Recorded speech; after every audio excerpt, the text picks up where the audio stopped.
Hey everybody, this is Marina, your podcast host at Unbossed. Here we go. At Unbossed, I interview amazing women in Chicago. There is so much woman power in this city that I want to provide these women a platform to tell their story.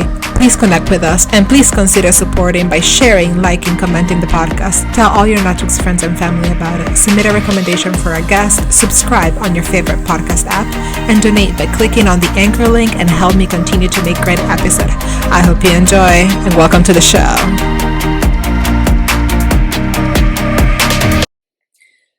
Stepahnie Neely is Managing Director of JP Morgan Asset Management. Prior to joining Chase, Steffi was Treasurer of the City of Chicago, Illinois for 2 terms.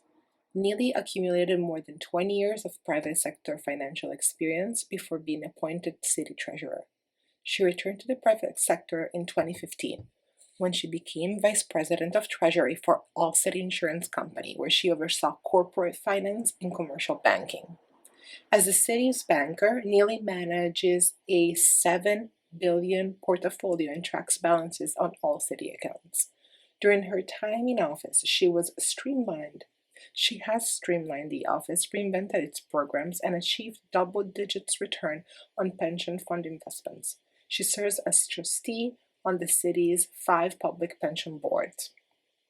Her innovative programs include small business development loans, financial literacy program in Chicago Public School, and free seminars on using social media to build small businesses. Stepahnie Neely is a native Chicagoan with deep ties to the city and a strong commitment to its civic and financial well-being. She is the daughter of an entrepreneur who owned and operated a successful chain of gas stations located on the southside of Chicago. She earned a bachelor's degree in economics from Smith College and a master of business administration from the University of Chicago. Welcome, Stepahnie. Hey everybody, this is Marina, your podcast host at Unbossed. Welcome to another episode in 2022. It feels like 2021 for some reason, so I'm just going to go ahead and say it out loud. My 2022 starts in February this year. But today I have a special guest with me from Chicago. The one and only Stepahnie Neely. She's Managing Director, Head of North America for JP Morgan. Hi, thanks for having me. I like that you're delaying the start of 2022. That sounds good to me. Yeah, we're all about like trying to figure out how not to do resolutions this year. Have you done any resolutions?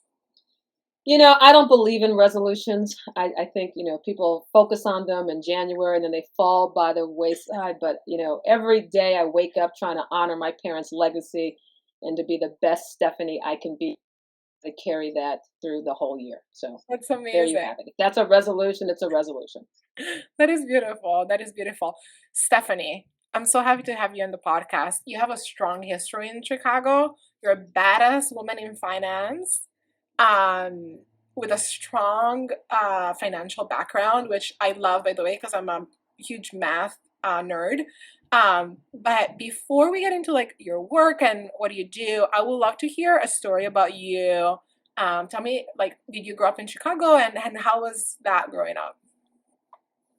Sure. This is, I am a native southside Chicagoan. My parents migrated to Chicago to pursue the American dream from rural Mississippi. My father was born in 1925 and my mother was born in the 1930s. So smack dab in the Jim Crow era of America and during the Depression or towards the end of the Depression. So Chicago has a very special place in my life because it did offer the American dream. And even though my parents were somewhat uneducated, in fact, my father, if he were alive, would say he was uneducated. My mother did complete high school. They invested in my education. So I'm an only child, come from families of 13 each. I have lots of cousins and aunts and uncles. But I was an oops baby. They hadn't planned on having any children, but as I jokingly say, they had me. They got it right. Didn't have to have any more. So, I really wanted to be the best that I could be, and my parents supported me in everything I wanted to do because I was their, their little princess. So I have a world-class education because of the sacrifices that my parents made and the investment they made in my education. I broke my father's heart when I told him I wasn't going to be the first doctor in the family, and I tried to explain to him that I was going to go to business school and I was going to Wall Street, and Yeah. he was clueless, but that's okay. And then he saw the company that I was going to go work for, Stepahnie's commercial, and he's like, "Oh, well, maybe this, five Maybe it can work. sense." And Yeah. the day I graduated from college, because I'm a first generation college graduate, was the happiest day of my parents' life. I have a picture of them on my nightstand with me in my graduation gown, and the pride that they have. I was just, we do a lot of things for ourselves, and I just wanted to share that experience. So that's a little bit about my background. I've been in finance for over 3 decades. In fact, at some point in time, I guess I'm going to have to say 4 decades. I am a single mom of an adult child. I filed for divorce when my son was 3 months old, so it's been him and me for 23 Long years. time. Yeah. I'm an equestrian. I own three show horses. I show dogs as well, and I will apologize in advance. They're asleep right now, but if they wake up, I have a Rottweiler and a Bull Mastiff. I play golf, I run, I work out. I just got a Peloton, so I guess I can say I'm part of the Peloton family. And I just try to be the best that I can be every day. And I've been at JP Morgan for about 3 years now. Yeah. And what I appreciate about the firm, though I'm not perfect, it strives for perfection and to be best in class. And I get to wake up every day, go to work as my authentic self. Yeah. So there's a little bit about me.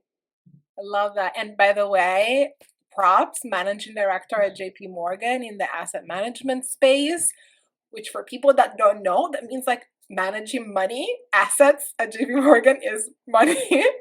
So like I'm sure you see some, at some point I've read on your resume, you managed at the city of Chicago was a fund of about 7 billion, and they saw like record returns on the years that you managed that fund. I think we cannot disclose, but I'm just gonna go ahead and assume that that's going even better and greater and grander at JP Morgan. So I'm super impressed. Well, that's very kind of you. I actually don't manage money at JP Morgan. I did manage a portfolio of $7 billion when I was the treasurer of the city of Chicago.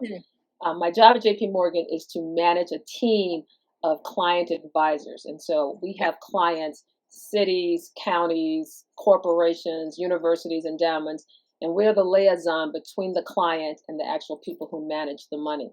And so, what I really enjoy about my job is every day is different.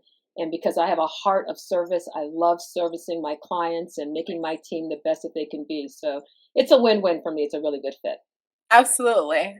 Thank you for correcting that, and definitely like the enablement of that growth of the funds sounds like that's where your sweet spot is at, and I love all of that. So let's talk about maybe like a little bit of, I want to get a better sense of like, it sounds like you're very much like a straight shooter, right? Like you've grown up, you got educated, you did finance, and you just grew in finance and just become amazing, this amazing career and this amazing life that you've obviously have to feel for yourself. And by the way, like awesome, like even like showing horses and animals. I love all of that. That is amazing. I think like where I want to take back the audience a little bit is like maybe for think about maybe some of the obstacles that you've encountered, and we can go anywhere. We can go, maybe it was about finding yourself in a man-dominated field, which is like finance, right? We can definitely talk about that, and maybe like your transition on how, as a woman of color in this field, like how did you perceive yourself and others? Maybe, is that interesting? Like, do we want to start there? Oh, sure. I think that's a fantastic question, and thank you for posing it to me. When I was hired by Stepahnie, and I'll give the disclosure, none of the firms I worked for in the past exist anymore because I'm that old, but that's another story.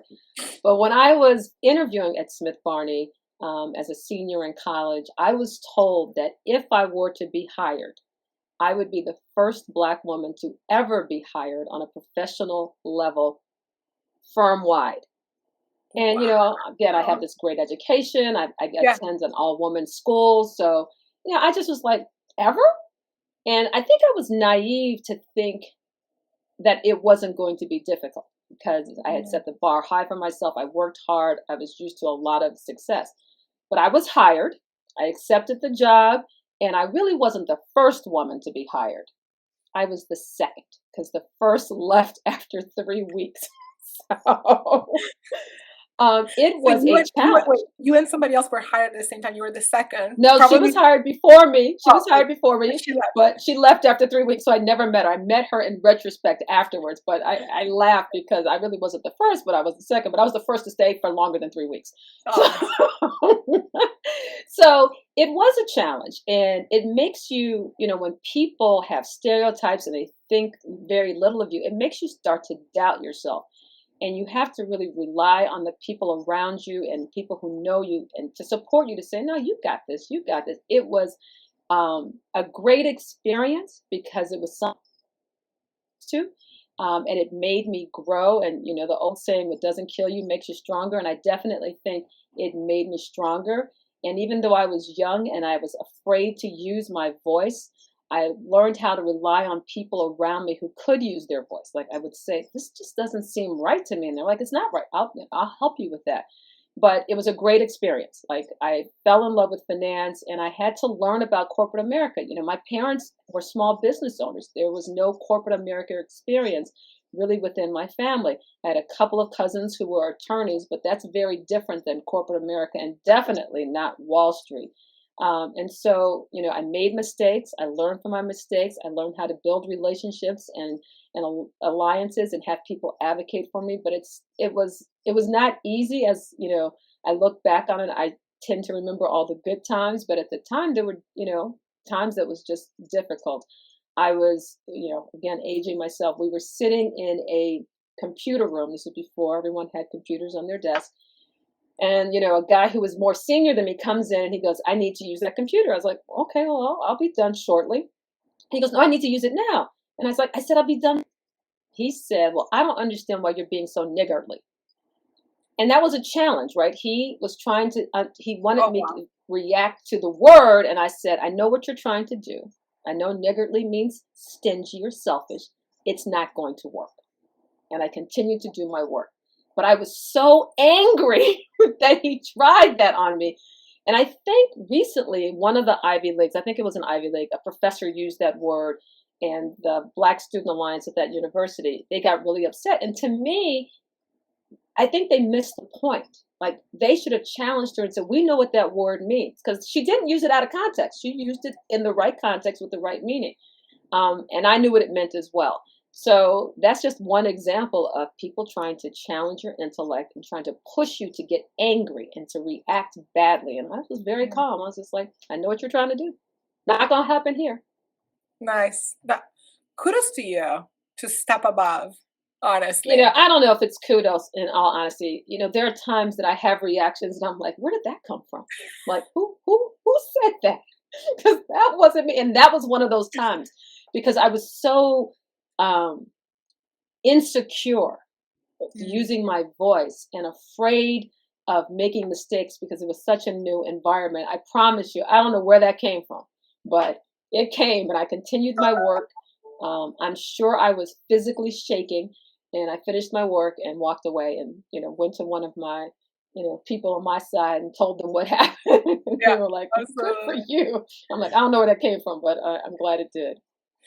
Cool. There's a couple of things that I want to follow up on. Like, one of the things that I would love to explore more is also, like, you mentioned your parents were small business owners, and I believe I've read your dad owned multiple gas stations on the south side, and he kind of like grew the business that way. He did. Yeah. And you went right into corporate America, right? So, like, very, very different. What do you think of that? Like, or what experiences or what learnings did you get from these two different worlds? So my father came home every day with dirt and grease underneath his nails. So even though he owned the business, he worked at the business. And when I was really young, like 8 or 9, like the best thing to do was to get up really early with him and go to work and pump gas. Again, these are in the days where there was full service gas stations, Yeah. and check oil, because I was with my dad. It didn't matter that it wasn't a glamorous job. It was a great job. And his business acumen and his hard work ethic definitely was passed on to me, because I get up every day and I don't have grease and dirt underneath my nails, but I work hard. Yeah. And I feel that my parents wanted me to continue the American dream. Like, their Yeah. sacrifices could not stop with me. And so that's what I've tried to do, is to honor their legacy and to continue the American dream. But, working hard, learning to work with people, resolving conflict. And, because I come from such a big family, like literally 26 sets of aunts and uncles and about 100 first cousins, and you add second cousins Yeah. onto that, it's huge. And you deal with a lot of different people. And I remember my mom saying to me that she wanted me to be able to interact with everyone, anybody, any education level, exposure. And not her exact words is, "You're not going to be a snob. I want you to be real." And hanging out with some cousins that didn't go to fancy schools like I went to, playing in the alley, playing in dirt in Mississippi, and going to the water. Remember when I was a child, there went to our house, didn't have running water, and we had to pump and boil the water to take a bath. All of that. Yeah. And that was important in shaping me and my experiences, to know that I am blessed. I am grateful to have the life that my parents helped me build, and I took advantage of it. But not everybody is so fortunate. Yeah. How amazing it's, your dad, even because you mentioned he was uneducated or complete, he didn't have any He schooling. he would say he was uneducated. He went to a little one-room school in Grenada, Mississippi. So I don't know what that looked like in 1930. Yeah, probably like he was educated by life. I want to say it that way. Right. Oh, yeah, he definitely had life education. There's no question Uh, about that. what was your, I couldn't, I don't think I read anything about your mom. What was she doing growing up? So she, again, back in the day, the goal was to make enough money where your wife would stay home and take Yeah. care of the family. And so my mother was a stay-at-home mom. Yeah. When I think I was 13, she decided she wanted to work and have her own money. And Ooh. so she went to work as a teacher's aide at a public school very close to our Oh, house. good. And she was an amazing role model, because Yeah. she too worked hard. Yeah. She managed all of the house finances. Like back in the day, she would balance the checkbook and write out the checks and pay the bills. And, she would shepherd me from A to B and support me in all of my dreams. Yesterday was actually the 15-year anniversary of her death. And I just, I miss my mom. I get a little emotional. I miss my mom. I miss my dad too, but I miss my mom. I had her longer than I had my dad, and all the sacrifices she made to make me who I am. Yeah, that is so beautiful. That is so awesome. My mom used to tell me the same thing about being able to interact with all kinds of people, and Yeah. doesn't matter where you are, you should feel like you belong, and you Yep. can act appropriately anywhere. And my mom also believed that we are all raised, I shouldn't say all, but most people are raised to know the difference between right and wrong. Yeah. And when you see wrong, you got to do something about it. Either use your voice or get someone else to use their voice. But you can't just sit around. So my mother was sort of of all of my friends, she was the woman that all my friends came to when they had problems. And she welcomed that. She welcomed to be the source of reason and to talk to my friends and make sure they were on a good path. And I admire that about her as well. That is really cute. Where does your love for the finance world come? So I went to Smith College. I went to be pre-med. I already told you I couldn't be around sick and dying people, so I wasn't going to be a doctor. And I took an econ class, and I love math, so I was always going to have math as a minor. Got So I took an econ class just so that I wouldn't have any classes on a Friday. So, it was a filler course. And Randy Bartlett, who I'm still close to this day, was my first economics professor. And he was so cool and so smart, and he made learning just awesome. And I fell in love with economics. And I actually just interviewed him about a month ago, and he still has it. He just retired, and he just, I thanked him for impacting my life. and helping shape me into the woman I am today. So Smith didn't have, finance as a major because it is a liberal arts school. So between economics and math, I was just like, well, let's do finance and let's see where it takes me. And I interviewed very broadly. And I think what I like about it is it's different every day. You can I love math and solving problems. So there's a right answer and a wrong answer. Typically, there's none of this sort of gray. And for me, developing relationships and helping people and serving people is what I really enjoy doing. So it's just a good marriage of everything that I like. Yeah. But I will say this, if I could figure out a way of making money off of horses, I would do that.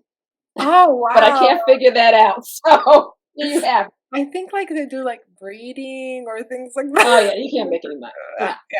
People who are around horses are doing it for the love of horses. There are a few people who make some money, but in general, it's a tax write-off for race horses and everybody else. We just work to pay for them. That's I get paid and my money goes to my horses. Yeah. I do have friends. A friend that does equestrian riding classes, and that's her passion, and that's really cool. It's a passion. That is really good. It's a passion.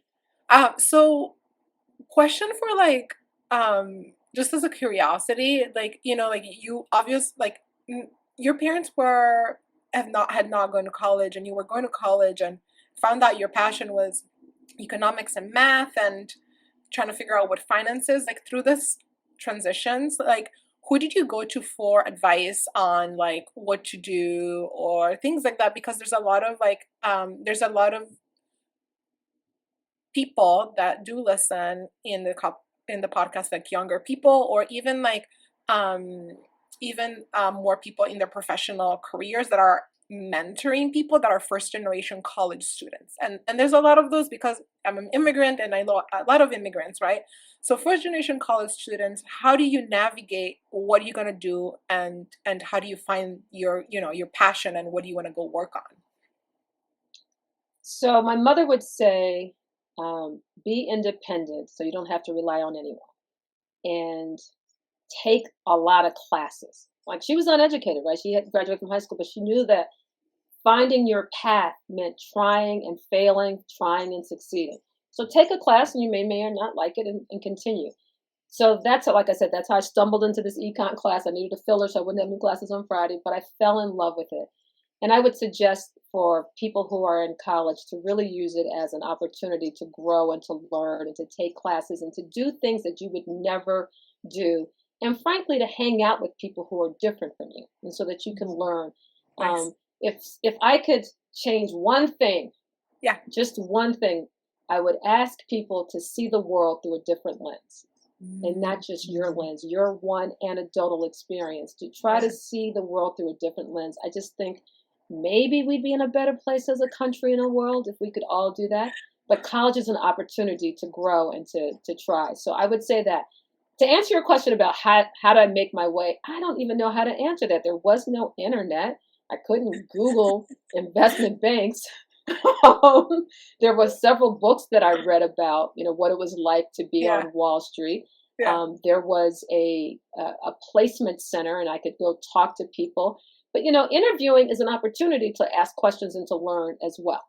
Yeah. And so I did that. I did a lot of interviewing because I wanted to do finance, because I knew that finance was going to give me a way of taking care of myself.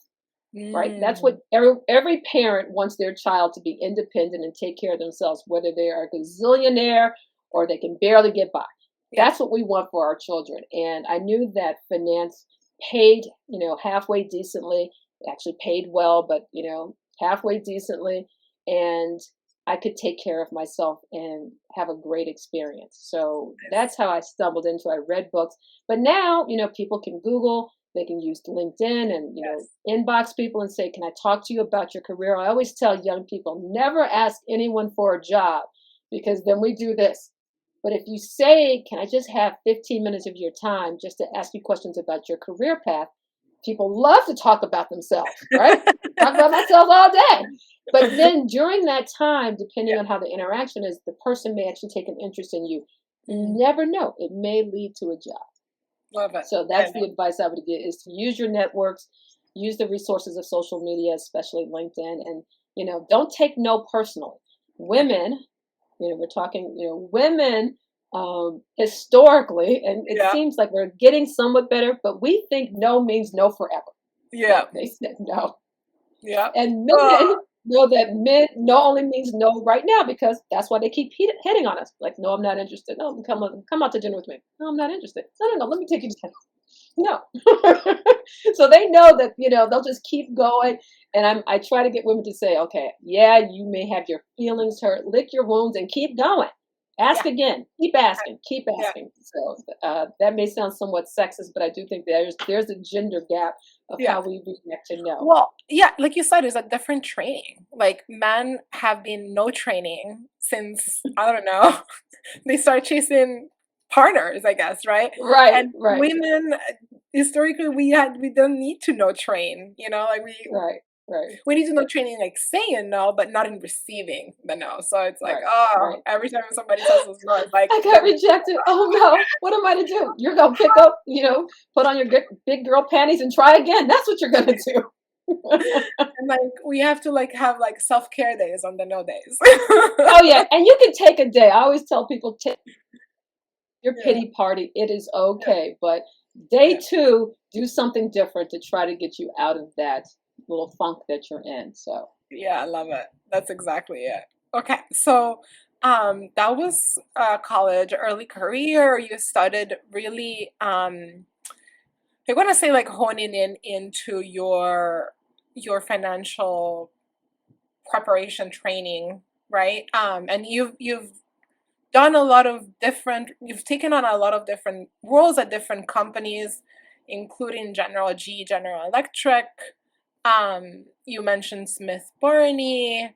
There's other ones that I know, like First Bank. It's really, for really big. Chicago, Um, do I know anybody else here? Northern Trust is really huge. Then working for the City of Chicago, Allstate, and finally JP Morgan. So you've had like a rich career at different companies.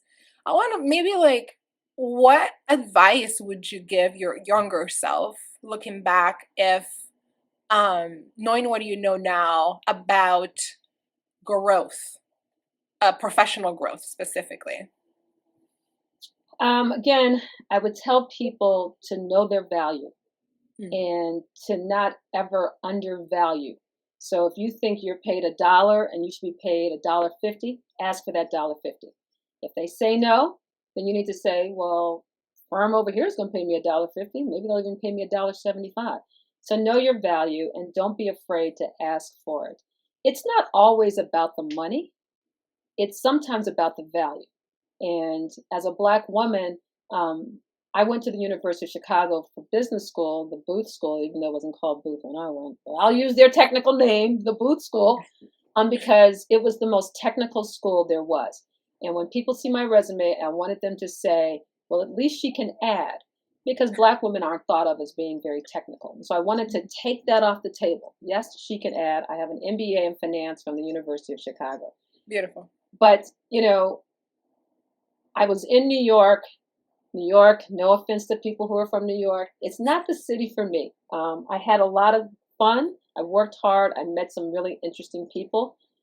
But, golf, skiing, horseback riding, not something you can really do in New York. You got to, rent a car, go these places. And it's a lot easier. Chicago is a different city, even though it's a big city. For me, it was just home and a livable city. So I decided to move back. And then you're right, I kind of moved around from big firm, small firm, big firm, small firm. And some of the small firms I worked for were minority firms. And again, my heart of service, trying to build a business, even though I'm not an entrepreneur, just to have that entrepreneurial spirit of building a business was very compelling to me.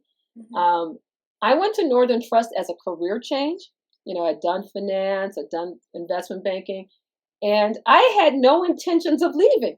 Like, when I was there, if someone said, are you leaving anytime soon? I'd be like, no, why would I leave? I was there a year and a day. And that's only because the mayor of Chicago, who was Richard Daley at the time, called me and asked me to be his running mate as treasurer of the city of Chicago. And even though, as my mother would say, I had to take a pay cut, the opportunity to serve the city that I love, that had given so much to me and to my family, is not something I could really say no to. I'd never been in politics. Initially I was appointed treasurer before I ran for office, so I ran as the incumbent. And when I had to go before city council to be approved, I just remember aldermen going, like, they didn't say it quite this directly, like, who is she? Like, Where did they find her? They did say this, right? They did do this, like, have you worked on many campaigns? No, sir, I've never worked on a campaign. You've never worked on a campaign? No, sir, I've never worked on a campaign. And literally those exchanges are going back. I'm like, how are you going to get elected? I'm like, well, I was hoping to get some help for you, Alderman. And then one alderman who I was so angry that he was so mean to me, and now he's one of my best friends. He's like, you can go around here and kiss every alderman. And I was like, is that an invitation, alderman? And he, like, sexual harassment. But I learned, I probably grew the most and learned the most as an elected official, because there is nothing in life that prepares you for having to be in the public domain 24/7, 365. Like grocery shopping, riding your horse, walking down the street, say to people when no matter what side of the aisle, Democrat or Republican, people like want to give an elected official a hard time. I'm like, they're entitled to have a bad day too, right? Yeah. And the media always wants this, gotcha, gotcha. And I'm like, so they gave a bad answer. So what? You give bad answers, see the world through a different lens and put yourself. Yeah. So it was a fun, worked hard, never worked harder. And it was a great, I was honored to serve my city. I know this is unbossed, but I would say, because I didn't work for either mayor that I served with, not for, but I had 2.8 million bosses, because that was the population of Chicago. So whether they had a question about potholes or pensions or a street light being out, I had to answer it, and I was responsible. So it was a great way of serving and giving back. That is so cool. That is so awesome. What's interesting to me is you were mentioning how maybe you were a little bit more timid about sharing your voice, and then you got into public eye and you shared your voice. You had to, you were forced to, and so you put yourself through this, like, sharing your voice training. So your listeners, and you too, Marina, won't believe this, but this is a fact. By nature, I am an introvert and shy. Yeah, I am, and I've had to learn not to be. So, like, all the things I like to do, I can do by myself. I can go run by myself. I can ride my horse by myself. I can play golf by myself. And I kind of like just being by myself. Yeah. And when I was first elected, I walked into this big, party. I don't know what it was. I think it was a fundraiser for someone. I was with my chief of staff, and I walk in and I stand at the door and I have a little bit of a panic attack. I'm like, and he's like, you got to work the room. I'm like, work the room? I want to go home. He's like, no, you have to work the room. I'm like, I don't even know what that means. And it's different when you are like working and you see your colleagues. I literally knew no one in that room. No one. Yeah. And what I tell people is get comfortable with being uncomfortable, right? Yeah. So my goal for that first time was to meet one new person. And then the next big thing I went to was to meet 2 people. And then the next big thing was to meet 3 people. And then when you're at 3, it kind of becomes secondhand. And so you can meet 3 or 100 new people, right? You learn how to work a room. But I set what I considered manageable goals to get it done. And, people are like, well, how do you just like go up to someone? And I'm like, well, you just go up and say, hi, I'm Stepahnie. I'm treasurer of the city of Chicago. Hi, I'm Stepahnie. I work for JP Morgan. Hi, I'm Marina. I have a great podcast. What brings you here today? Right? That's it. And then they're like, well, how do you walk away? It's great meeting you. Have a great rest of the evening. I'm going to go see if there's anyone else I know. Or just great meeting you. Hope to see you later. No one cares that you walk away. They're probably hoping that you walk away. Glad she's gone. So, it's about yourself Yeah. and growing. And one of the things I love about riding horses is horses are like people. They wake up and they're different. So every day you ride a different horse. And it really does push you out of your comfort zone and it helps you to Yeah. grow. Because as my aunt would say to me, if you haven't learned anything new, it was a day wasted. Well, And yeah. we don't have unlimited days. So let's continue to To grow learn. Yeah. and live every day. Beautiful. That is so good. That is such an amazing story. I don't know where even I want to dig next because you give me so much good content here. But some of the things I'm curious about are the opportunities, again, the growth, right? Like, do you pitch yourself or are you tapped on the shoulder? Like, even for instance, for this role at the city of Chicago, I don't know if I know the backstory. Were you and maybe in other parts of your career, do you pitch and apply and push for the next level, or do they come to you and are you in more like the law of attraction type of realm? So here's another sexist statement, but typically in politics, women are asked, whereas men are like, I Go can be for president. Have you ever like run a campaign? Nope, but I can be president. They go right to the top. I can be president. Whereas women are like, oh, I'm going to run as dog catcher. I have a dog. I think I'm qualified. So it's like, there's 10 requirements. And if we don't check 10, then we're not qualified. it. Hmm. Whereas men are like, don't check any and they're qualified. So I got one maybe. right. So the treasurer, I was a mayoral appointee on a very obscure board. I mean, obscure. And I get this bizarre phone call asking me to come meet with the mayor. And I'd gotten a call similar like that, but it wasn't meeting with the mayor, it was meeting with the mayor's people. But this time it was really meeting with the mayor. And, it was so weird. I'm like, are you sure? Like he wanted to see me that day. I'm like, well, I can't come this day. It was October 13th, 2006. It was Friday the 13th. I'll never forget the day. I'm like, I can't come today. I'm not in the office. I'm way up north. I can come. And then his assistant says, can you come tomorrow? I'm like, Saturday? She's like, yes, he needs to see you.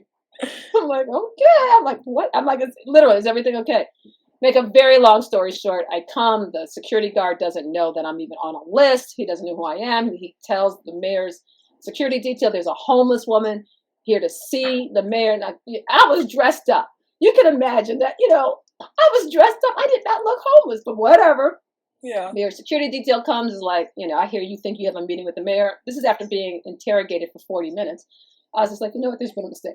So I apologize. And he's like, do you have a business card? So I hand him my business card. He literally talks into his voice. She says her name is Stepahnie Neely. Yeah, I don't know. And then he stands up. He goes, the mayor will be right here. And comes Mayor Daley. He's like, hey. And I'm like, because I'm somewhat annoyed. I'm like, don't hate me. What is going on? We take the elevator up to his office. All the lights are off. We turn all the lights on. He proceeds to talk about nothing. And all I could think about is, I'm not on the list that comes hang out with Mayor Daley to talk about nothing. The White Sox, Ozzie Guillen. I'm like, what is going on? So then, there was that awkward silence. And I allowed it to be awkward. Sometimes you just need to be quiet and let the silence speak for itself. I sat there. He sat there. I sat there.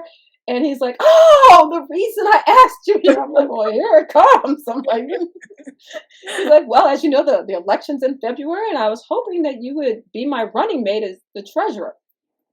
And I was like, am I okay on camera?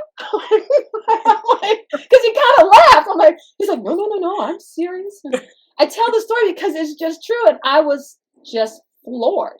Mm-hmm. I didn't see it coming. You don't apply to be an elected official. You get signatures to get on the ballot and you run, right? And he said that if I were to be elected, I'd be the first treasurer that had true finance experience. And I'm like, as a treasurer? Right. I'm like, well, don't say that out loud. And then he was like, it's going to catapult your career. And I think it did. And I think it really, like I said, got me out of my comfort zone. And I had to learn so many new skills that I hadn't used and didn't even know I could do. And, I had never been a treasurer before, but I set the bar high for myself. I listened to people. I listened to my constituents. I went on listening tours and to see, because I wanted to give them what they wanted. Yeah. And there you have it. I ran, I won, I ran again, won again, and 8 years was enough for me. So You at some did point your in time, prep. somebody's going to have to pay for college for my son. So that was the decision not to run for a third term. Nah, beautiful. Beautiful.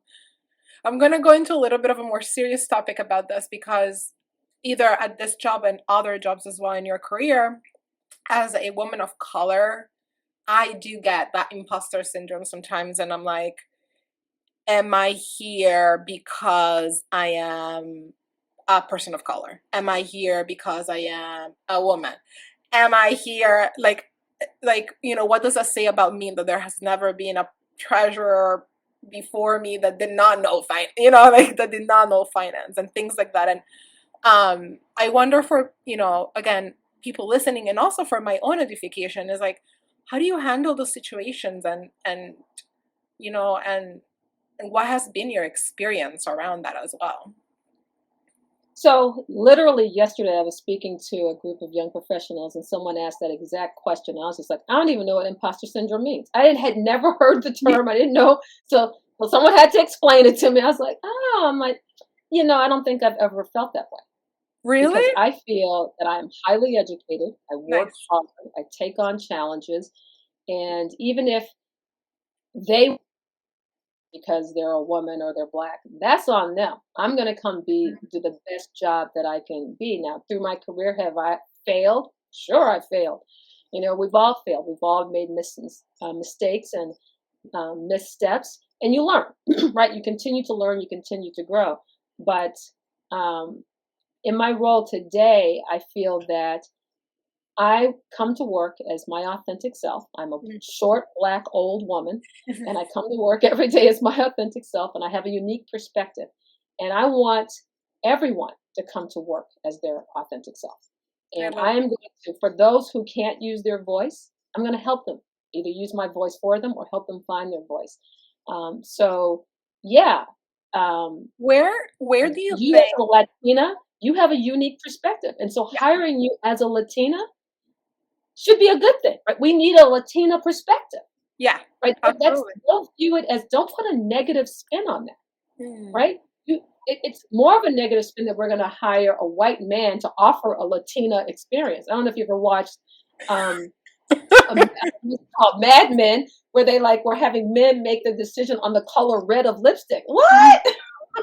And then they got the secretaries involved. It's like, well, maybe you should hire one of the secretaries to help you.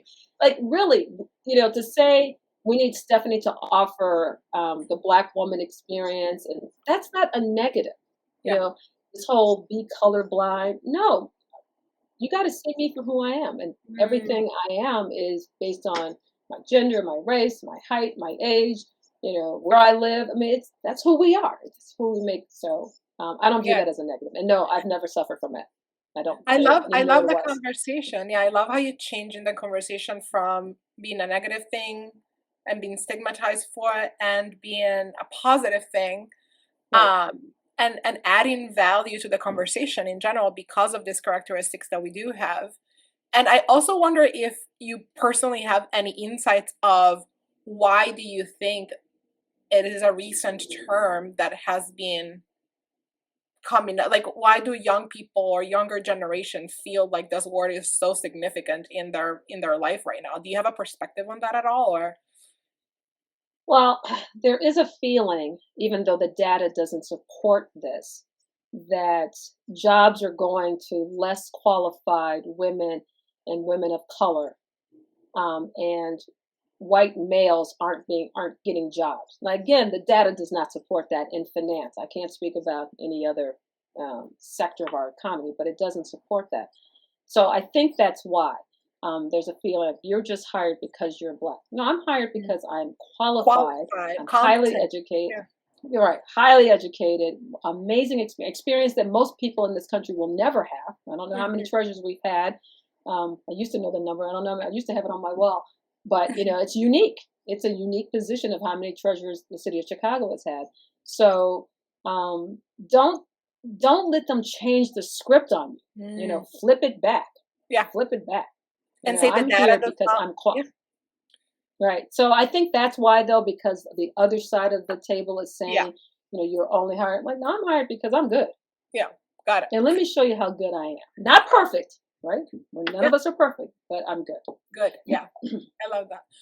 Speaking of data and women in finance, what have you noticed are some of the trends? Is representation increasing amongst even Black women? Because I'm like, well, I'm super biased because I follow a lot of BIPOC women in general, but I do think there's a lot of more of BIPOC women in fintech. But I want to get a sense from you, and maybe you have some insight into these data points from the industry. Yeah, we're not great. Not great. No, Not going I good. think we're getting better, but we have a long way to go. Like the data says that there's not a lot of Black women in finance. There's not a lot of Latinas in finance. And so we get reshuffled from firm to firm. And so some of the firms, including JP Morgan, they're starting to recognize that we need to start reaching out to young women in high school, right? And so, corporations are starting to quote unquote adopt high schools and helping them with development. And I think this will play out over the next 10 years to see where the numbers are. And there are great organizations like Twigo and the National Association of Securities Professionals that are doing great things as well, some not-for-profits. So it is getting better, but it is a slow drip to fill up that bucket. Slow drip. Nice. I know it's good that we're reaching out. I wonder are there strategies that we can use to accelerate this? And I'm not saying finance is for everybody, but we know that in early education, women are marginalized from math, engineering, and numbers in general. And we're told that we're not as good as the boys in the class. And that happens, and maybe we're not exposed to it as much, or maybe we're not encouraged enough. And so have you thought about this challenge and maybe how to address it? Because I have 3 girls, and I'm telling you, we do math every day. Not everybody's going to be good at math. I can't draw, so that doesn't make me a bad person. But I think that what I try to do is be, and I don't like the term role model, but offer a different perspective of a career. And so I go visit high schools, I go visit grammar schools, I talk about financial literacy. I try to be as visible so people will at least say, represent. I didn't even know that was an option. And so educating our young people about different career options, like I said, for me, the careers were being a doctor or a lawyer. I already had a couple of lawyers who were my cousins, so the only option was being a doctor. And my male cousins were raised to take over the gas station business because, we can't have women or girls running gas stations. So, just really getting out there and helping people and talking about what you do and encouraging our young people to, step outside of themselves and take a risk. Like maybe take a math class. Maybe you're better at it than you've been told you are. Take an art class. Maybe you actually should be an artist. We got to hone what people are good at, do what you love and the money will follow kind of thing, to make sure people are successful. But a lot of young people, inner city kids, don't have any idea about finance. Yeah. No. They don't know that it's a career or that you can. Don't know it's a career. Right. You can make money and live a life off of it. And so, totally. So represent, I think I'm part of I was going to say, I'm part of an organization called Chicago Summer Business Institute that we take inner city kids who have high GPAs and give them jobs in corporate America. And some of these kids have never been downtown. And some of these kids have never seen Lake Michigan. Like I've heard with my own ears them say, what ocean is that? Lake Michigan. And you live 3 miles from Lake Michigan and never seen it before. That's crazy. And so it's amazing how, again, seeing the world through a different lens, you would not think that's possible. Yeah, totally. But it totally is. So that's what I think the solution is. Absolutely. And to be clear, I was not laughing because I think that's funny. It's not funny. It's more like kids come up with some amusing things to say, and my daughter surprised me every day. But it's definitely, I love that. I love exposing kids to new things so that their minds can expand and see Right. opportunities that we cannot even see. I think that's amazing. And Right. representing, being a pro representative, and like often I'm asked, what is your contribution to grow women in tech? I'm like, my contribution is being a woman in tech. Like if people see me, hopefully they'll be able to see themselves one day in my position. And Preach, that's girl. That's what that's I'm talking that's about. the Do work. you? You are absolutely right. Good for you. That's the work, right? Like I don't have, Yep. like all I have to do is be me and be visible. And then hopefully That's right. that helps, right? And be Yep. anything beyond that is extra, you know. Yeah. Yeah. And you've got daughters going to their schools talking about what you do. I mean, it's all of that. We all do that. Career days, my son was a career days and I was treasurer. And, all of that is important just to try to expand their horizons and how they think about life. Love it. Thank you so much. So believe it or not, we're at the top of the hour. I have a few more questions, outros questions that I'm going to ask you, and then they're really like silly, funny questions, and then we're going to say goodbye, unfortunately, because I've been loving talking to you. So here we go. What is something that we don't know about you that you may want to share? Could be like a funny story or anything you I want was to. in Tom Cruise's first movie. The Which movie was one? called Endless Love. It was not Risky Business. It was Endless Love, and it was filmed at my high school. Oh, that's cool. Did you get to meet Tom Cruise? I did. I have a autograph for him. He was really like unknown, and he kept saying how I'm going to be a star. I'm going to be. Next movie was Risky Business. Yeah, he's a star. Speaking of like talking about speaking it into existence, you know? Yeah, that's right. That's right. What is a book you have gifted the most or that you will recommend the audience? I read a lot of horse books. I read White Fragility, and I enjoyed that book, even though it wasn't written for me, because it helped me help people. It gave me the language to help people. So I not only gifted it a lot, I took pictures there's a picture of the cover on my phone. I show it to people, and I'm like, if you are trying to go down your own personal journey, here's a great book that's going to help you.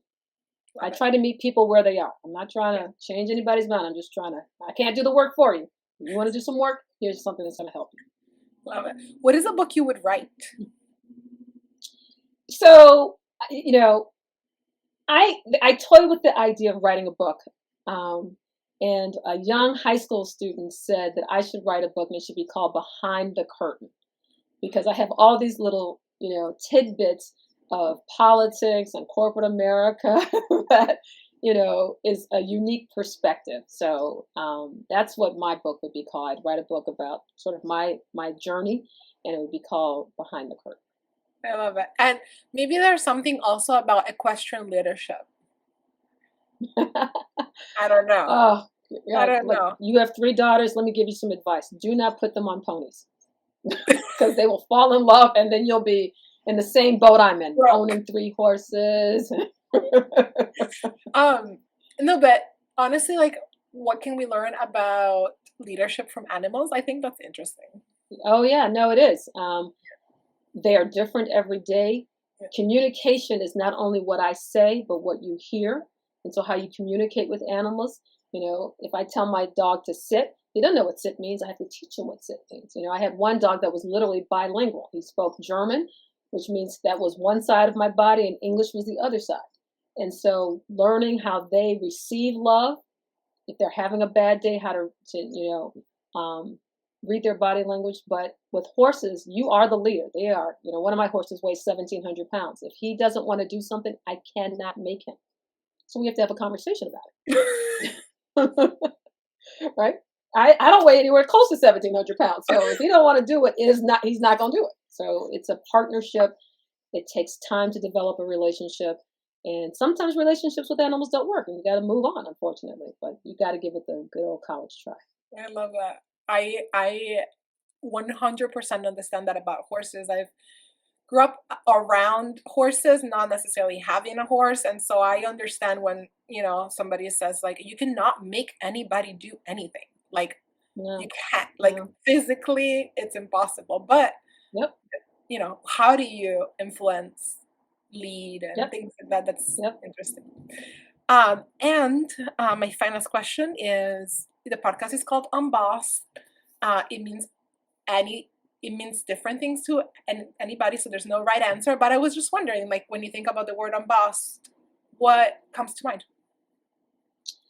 I feel like I am bossed. I feel like, I have a heart of service. I want to give back. I want to help people as much as I can. Yeah.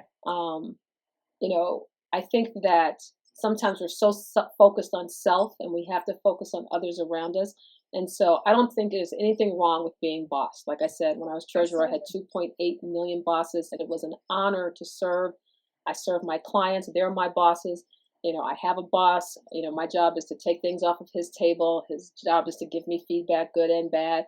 So I view it as I am bossed, and I'm okay with that. Absolutely. I love it. Thank you so much for coming on the podcast. It's been my pleasure. Thank you, Marina. It was awesome. You did a great job. Thanks.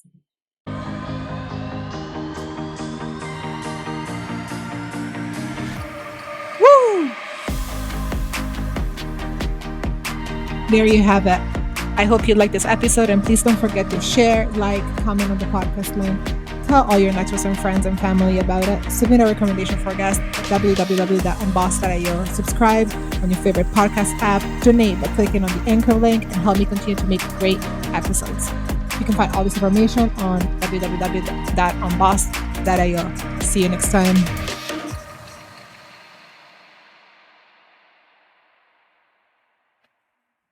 Oh, that was good.